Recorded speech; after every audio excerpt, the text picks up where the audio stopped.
EC কি বানাও তুমি? ইসি সরো সরো সরো, আমার জিলাপিগুলো নষ্ট করে দিতেছ। আল্লাহ, ভালো জিনিস মানুষের পছন্দ হয় না।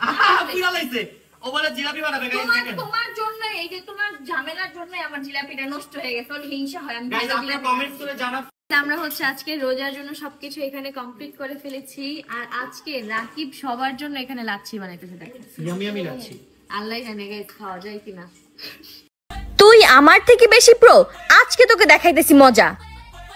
এই তুমি এইটার উপর গাড়ি চালিয়ে যেতে পারবা না? মোবাইলের উপর দিয়ে গাড়ি চালালে মোবাইল ঠিক থাকবে নাকি, কি বলো?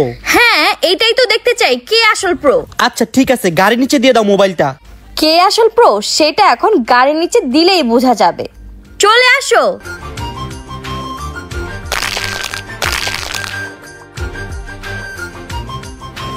ফোন কি ঠিক আছে? দেখো, এটা তো কিছুই হয় নাই।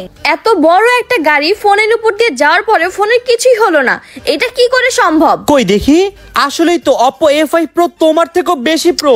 ধ্যাৎ,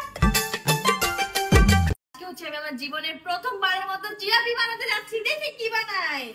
ভাই আমার ভয়ই করতেছে। ই আল্লাহ, এটা কি বানাইতেছে? খালি আমি ঘুরাইতেছে। ঘুরেই দিতে হয়, তোমার মতো ওরকম বানাইলে হবে? চলো আমি দেখে একটা বানাই, কেমনে বানাই? না না না, ডু নট ডিস্টার্ব। আমি শিখাই দিই। Do not disturb. আমি তোমাকে ডিস্টার্ব করতে একদমই বলি নাই। আমি শিখাই দিই তোমাকে। বাবা। এটা তুমি গাইস, আজকে তোমাদেরকে একটা সুসংবাদ দিয়েই দেই। আসলে আমি 9 মাসের প্রেগন্যান্ট, কিছুদিন পরে আলহামদুলিল্লাহ আলহামদুলিল্লাহ। ডেলিভারি হবে। আর আল্লাহ, এর অবস্থা কে? তুমি কি খুশি না? তুমি ভাই হতে যাচ্ছ? খুশি, কিন্তু মামা আমার অনেক জোরে মারছে।